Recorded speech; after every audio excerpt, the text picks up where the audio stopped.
the faithfuls of this great church, and all the people who have come today. God is good all the time. And all the time. God is good. Salimieni hawa. Bwana Yesu asifiwe. Bwana Yesu asifiwe tena. Hi bros. Hi sis. Hi cousins. Hi in-laws. Hi diaspora.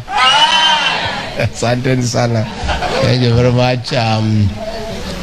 Bishop, let me say how delighted we are for getting an opportunity to come and join in this service, to worship God and also to listen to the word that has been very ably delivered by my spouse. And I want to say that there is a very good spirit in this sanctuary. Amen. I think we are in the right place. Yes. And when I saw our sisters here singing, I almost forgot. I thought I was in Wamanyoro. So nasikia ile Kikuyu yenyewe hapa Amerikani. And then I felt very proud that our people have traveled all over the world. And they are proud to be who they are. And they really believe in their heritage. And singing their own songs in foreign land. I feel a very proud leader when I go around and I find our people proud about their identity and their origin. I want to say, Bishop, ourselves, we are great beneficiaries of God's mercy and favor. And since we arrived in Seattle on Thursday, we have seen a lot of love by the people of Kenya. They have really welcomed us and shown us great love and affection. And we really feel at home, away from home. And we are very relaxed, and we are taking time to engage with our people. And all I can say is that I'm here for several weeks to engage our people and share with them what is going on back at home, and also to appeal to you to play a certain role to get things right. Because we can't just keep on crying that things are bad. We must do something about it. Right. And as we continue to pray to God to heal our land and to liberate our people and take care of us, we as God's creation must also do our part. Tunaendelea kuomba Mungu atuonekanie, atusaidie, lakini pia tuko na kibarua. Na Mungu atusaidie tupate nguvu ya kufanya. When we went for elections 3 years ago, our candidate was a candidate for the Church of Christ. And for the first time, the church felt very strongly that they were very proud that they have a candidate whom they believed is a candidate for the Church of Christ. So Christian faithfuls are more disappointed than anybody else. And we are saying, Dorcas has said that I should be asked about trusting men. Yeah. Never again. Never again. So I'm a very trusting person. And especially when you come with the Bible and profess that you are saved, I trust you. And that is why we are in the hole we are in as a country. But we cannot keep on crying we are in a hole. We must figure out how to get out. Yeah? Because we cannot stay there permanently. And therefore, back home, you people know, the country is on economic decline. And the people in diaspora know more than anybody else, because you support many people back home, shopping, medicine, hospital bills, so you know. And if you want to know how the economy is performing in Kenya, forget about economic surveys or economic growth 5.6 or I don't know, inflation 3%. Ask the diaspora people, they will tell you whether the economy is growing or on its decline. The shopping they were doing for their mothers for 10,000 3 years ago, now they are doing at 30,000. True or false? True. And that's all you need to ask people here in America, how we are doing as a country. We have a serious economic crisis. The public debt is out of proportion. There is no money in circulation. Pending bills have not been paid. The cost of living is beyond the reach of the ordinary Kenyan, and everybody is crying. The education system has broken down. All of us, and many of you here, are beneficiaries of HELB, Higher Education Loans Board, that has been put aside and brought a mongrel of some model that is not working, and many of our students are at home. Mwai Kibaki, the celebrated third president of the Republic of Kenya, gave us free education. That has been put aside. Many students are at home. The health system has crumbled. You know, they brought something called SHA and SHIF, and it's just a concoction of corruption. The NHIF that was working needed 800 million to model it in a working formula.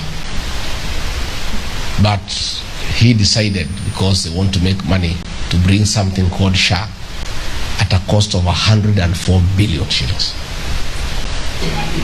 And most of that money is for corruption. But the worst of all is a gross violation of human rights. That is where nobody can believe it. That this is a man who said he's a Christian, he was in church every Sunday. Except today he did not go. I'm told he is having migraine, headache, because of the way people are crying. That president can say, go and shoot people in the leg. You know, it's a hate of recklessness. 3 weeks before, the minister called Mukomen said, shoot to kill. And then a guy called Nelson Koech, he's a chairman of the Committee of Parliament for Defense and Foreign Relations that take care of the defense, National Intelligence Service and the Foreign Service, says, no, President, you are wrong. How can you tell them to shoot in the leg? They should shoot to. That is the situation we are having in the country. Young people, the Gen Zs, have been abducted and killed. A special squad of 101 run by the National Intelligence Service is the one that is responsible for those killings. I was just being told this morning, hundreds of young people from Gong and Kiserian are in hospital with gunshot wounds. You know, other than the 38 they are saying are dead, there are more than 38, and there are hundreds who are shot. So we have a serious problem back at home. And as we ask you to pray for our country, we also must do something about it. And we must have change. And nobody wants change unconstitutionally. Nobody wants to overthrow the government, and nobody wants to do that, and it's not necessary. We want change through the ballot on the 10th of August 2027. And I've made a special appeal now to the Gen Zs. And I've told them, my children, we need you around to effect this change. And you cannot effect it when you are dead, or when you have been shot in the leg and you are crippled. I've asked the Gen Zs now to stop it. They have made their point. Because if they go to the streets, the orders to kill them are already out. And we need these children to live and also to enjoy the change they desire. That's right. They cannot do it when they are dead. They cannot do it when they have been shot in the leg and they are crippled. So I am making a very special appeal to the Gen Zs. Please don't mistake it to be cowardice. No. It's just being strategic. A good soldier must live to fight another day. And the Gen Zs is a group of people we need to make the change. That change can only be made when they are around. You know, Bishop, you are from Molo, and I saw another bishop from Lare in Joro. I have learned something that I did not know. When I went to campaign for William Ruto in Joro, people were just looking at me. I talked to them, they are not clapping, they are not booing, they are not saying anything. I went to Molo, I talked to them, they look at me. I come back another time, they just look at me. I went to Burnt Forest, I talked to the people there, they just look at me. I went to Kitale, I look at them, and I talk to them, they just look at me. And I was persuading them, oh, this is a good man. So msemo chaka niuliza, unajua hii mtu vizuri? Sema yes.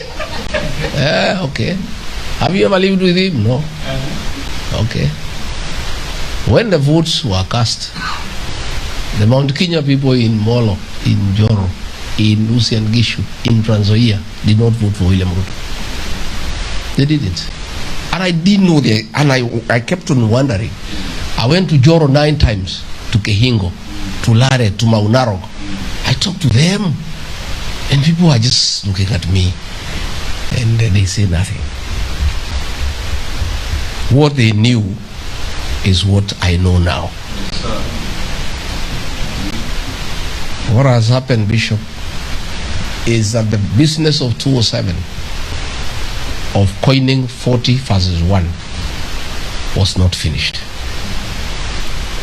He is trying to finish it now. And I'm so happy the people of Kenya have refused. Completely. A meeting was done in a place called Mount Elgon, and an MP called Wanyama said, we are going to unite all communities to isolate the Mount Kenya people. William Ruto was there. When he rose to speak, he said nothing. Every meeting saying these people are tribal. So what happened 2 weeks ago? There was a huge scheme to destroy property belonging to the people of Mount Kenya and then blame the leaders. So all that destruction you saw was done by gangs under police supervision. In Meru, a video has come showing the police themselves are the one who burned Maguda supermarket. Everywhere these gangs were escorted by policemen. Then they shoot the Gen Zs and arrest them instead of dealing with the goons. So that is what is happening. But when they try to say, no, all these problems are being caused by the Kikuyu, Kenyans said, no. If the people who have a problem with Ruto are Kikuyus, we are also. And I'm so happy that all other communities in Kenya have refused to allow William Ruto to profile the Kikuyu community and isolate them.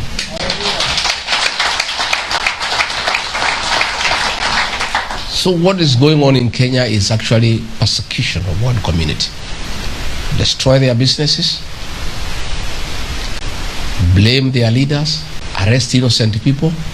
Can you imagine our Gen Z's young children are being arrested and charged with terrorism when they have done nothing? The goons have done it under police supervision. And what happened is that the leader of the criminal gang that was there in the 1990s, that was dealing with women's circumcision, that was extorting people, is the one Ruto used to cause this problem. He had a criminal case in Makandara. It was withdrawn to thank him for a job well done.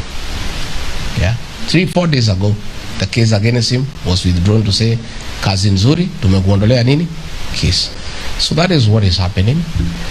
But don't worry. My greatest pain is not even what Ruto is doing to the mountain people. I'm not worried about that because I have seen it and we shall deal with it. My greatest pain are the collaborators, our own leaders who speak the way we are speaking, who are working with him to finish the community. That is my greatest pain as a leader from that region. The MP for Kikuyu and the MP for Laikipia East, those two are the greatest enemies of our community. All that attack against our businesses, all that killing, all those killings, all those arrests of young people, they are the ones who are planning with William Ruto. So as you call back home, tell our people to note and never to forget the traitors for our community. They must write somewhere. And na wakinya hado tukotora mali yago tuko mekerwo bugi gigo tondu hau niho thina witu ri. That's where our problem is and the challenge, because if he had nobody to show him around, he will not be able to do those things he's doing. And that is where we have a challenge. But don't worry, things are okay, and Kenyans have decided, and not just the Mount Kenya people, across the country, 90% of the country cannot wait. It's one term. So,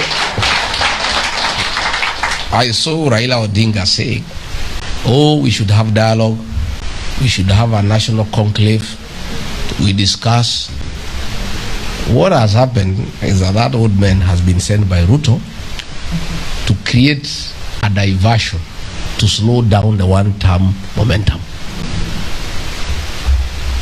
Raila Odinga has been in every dialogue since 1997. He lost to Moi in 1997, he created problems, he was caught. His people are killed, he forgot about them, he joined government. In 2007, he lost to Mwai Kibaki, he created problems, he was caught. He joined government, he forgot about his people. In 2017, he caused problems, Uhuru caught him. The other day, Ruto caught him. He means nothing for the people of Kenya. He's just thinking about his own stomach. He is trying to slow down the one-term momentum. And we are saying, Bwana Raila Odinga, before you tell us to enter into new dialogue with William Ruto, you entered dialogue with him called NADCO. It has not yet been implemented. Now you want us to start a new one. The other day, after you lost the AU chairmanship, you entered into MOU with him for a 10-point agenda. Among the things you agreed is that no abductions, no killings. They have now increased instead of being stopped. You agreed that governors will be given 450 billion. That has not happened. So the two dialogues you have done with William Ruto, none has been implemented. Now you want us to go into a third one. It is simply a strategy to slow down the one-term momentum. And I heard him saying yesterday, Rigathi cannot be the solution. No, Rigathi is not the solution. I've never said I'm the solution. I cannot be the solution. The solution is one term.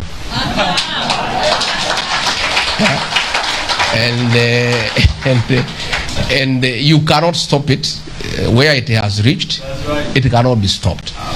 So mukipiga simu nyumbani, mwambie hawa, that is the solution.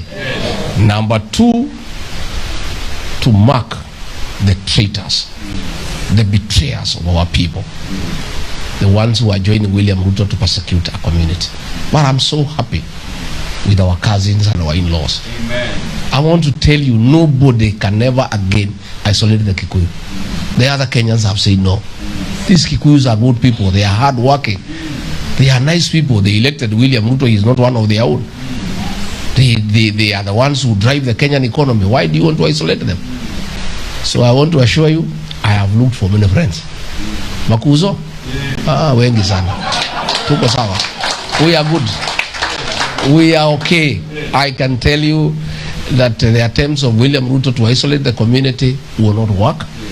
All Kenyans are united in one purpose and will be able to work together. So finally, good people, stay united. Yeah? Love one another. You are far away. You cannot afford to walk alone.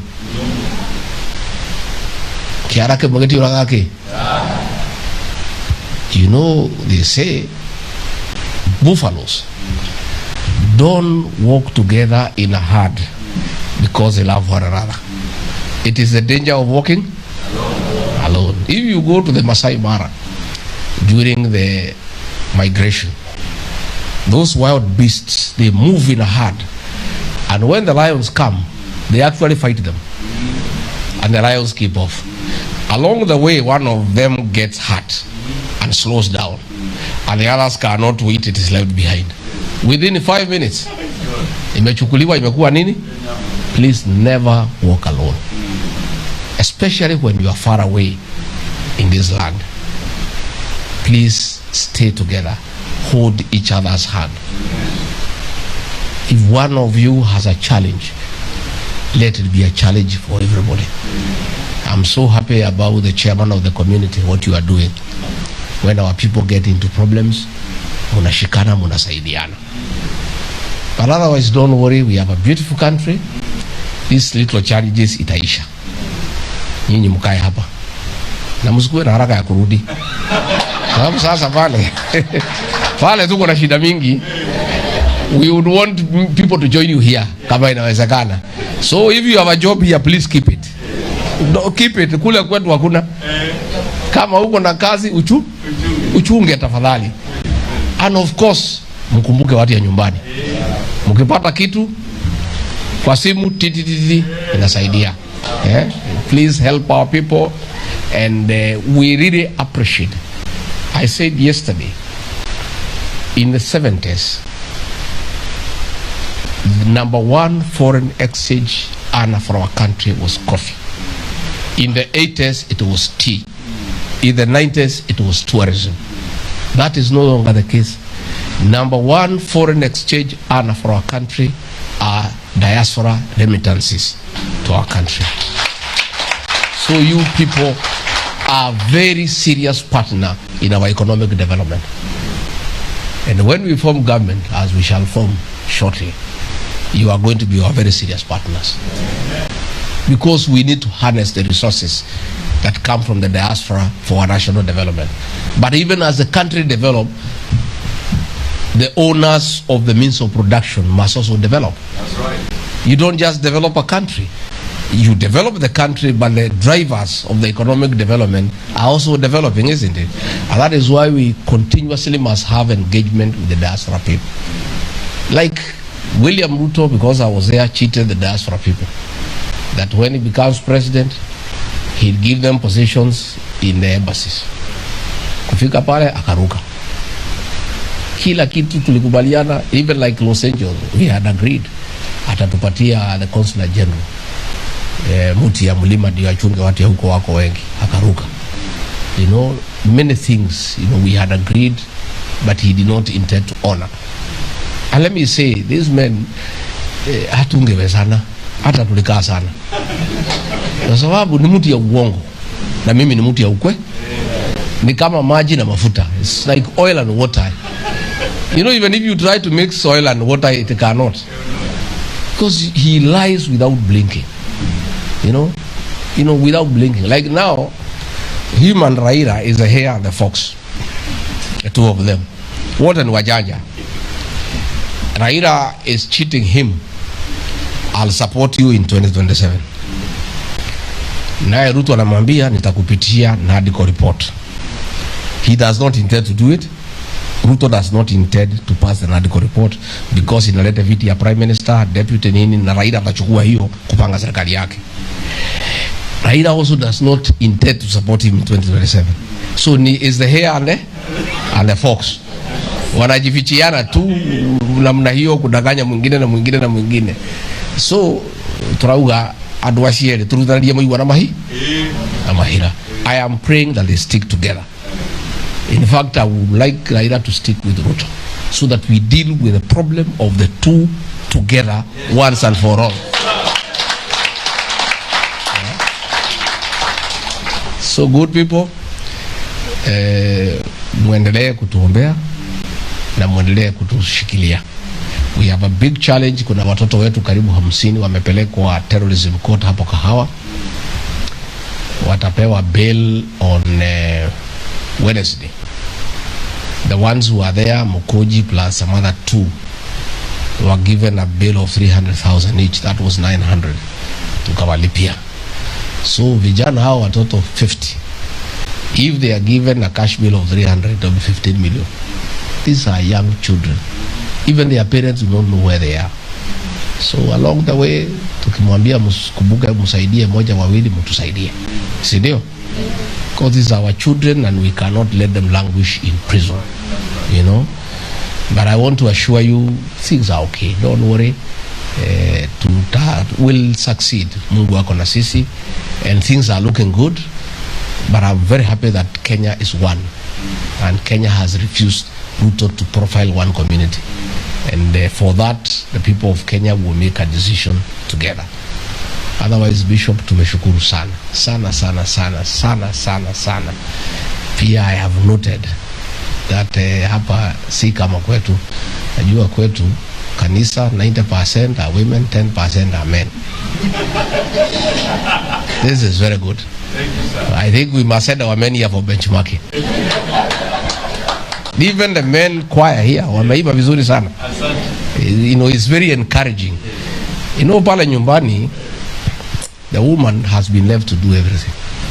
If you go to a parents meeting kwa shule, 92% ni wamama. Wazee wako lakini wako pale kwa shopping center. So kama iko harambe na iko loudspeaker, wanasikia Rigathi ametoa 200,000. Sasa na wako huko dukani nasema kwa nini ametoa 200, angetoa 300. Na wako huko kwa shopping kwa shopping center.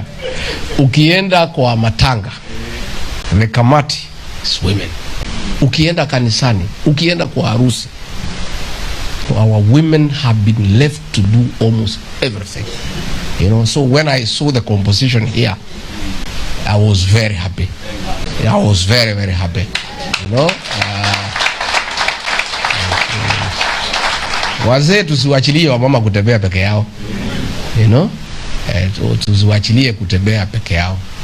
Hata kama Pastor Dokas anawatetea wazee, saa nyingine wanawachilia wamama sana.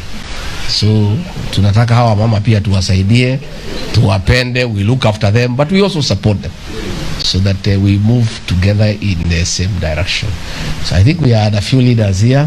Tuko na huyo anaitwa Mheshimiwa Jango. Mheshimiwa Jango was member of parliament for Thika Town. Then akaenda kupigania governor, kura haikutosha. I think now he wants to try another time. And tuko naye pale. He's a very serious investor with macadamia nuts. Which other leader do we have? Mama hapa anakaa hapa kwenu. Anataka, she wants to vie for Teto parliamentary seat in Nyeri. Lakini nimekuambia lazima ukuje ground. Usichelewe sana. Asante. Yes. Thank you. Asante. Asante. We have huyu mungwana anataka kusimama pale Kinangop. No, Kikuyu, Owen. Owen is huyu ndiye anataka kutoa huyu msaliti wa jamii. You need to pray for this man. Si ndio? Wewe Mungu akusaidie kwa sababu huyo mtu amesubua jamii yetu sana. Lakini wewe mtoa ukiwa hapa teremuka. Utangulie mimi nikute wewe mbele. Then we have Anita Thombe. Anita Thombe is nominated MCA in Nyeri County Assembly. She is aspiring to be the women rep for Nyeri.